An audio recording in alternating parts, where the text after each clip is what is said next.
So, natin mga kalods, mga katopanos, mga ka-rails, yan. Kailangan din natin magpatandok. May mga hybrid na ano din tayo, mga cholesterol, yan. Patandok ka sa pogi kong anak. Yan, tinitraining ko na mga lods yan. Bata pa yan, gagawin sa sugatan.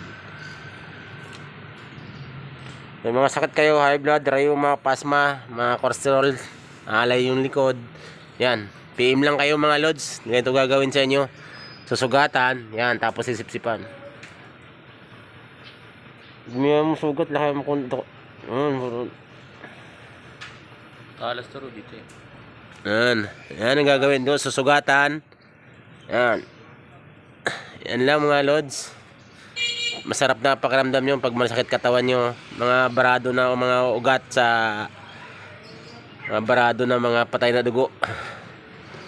Mga bara sa ugat natin. Kailangan masipsip yan. Mga cholesterol. Minsan yan. Daw dyan, tandok. Yan, kagat ng aso, pusa, daga, yan, ganito din sisipsipin.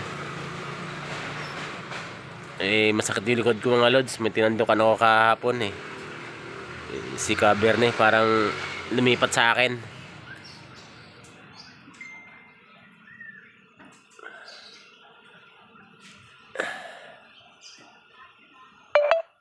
Sipsipan mo na, kuya mo na. Yan, kuha kayo ng ringgit yan.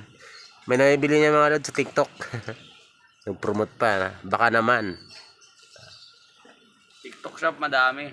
Yan. Kunti lang yan. Esto pa.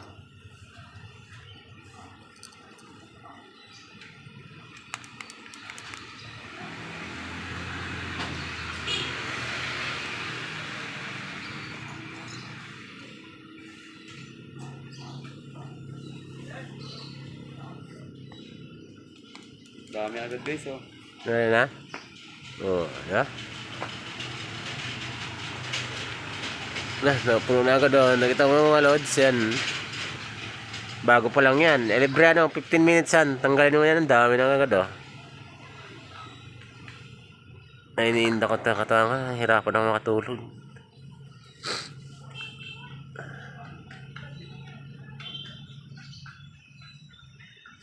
Training na yan. Ano kaya mga lods? Training ko na. Pag nawala man ako, di siya na marunong magtandok. Nagtatandok na rin yan mga lods. Mga agat ng aso. Baby pa yan. Training ko na yan.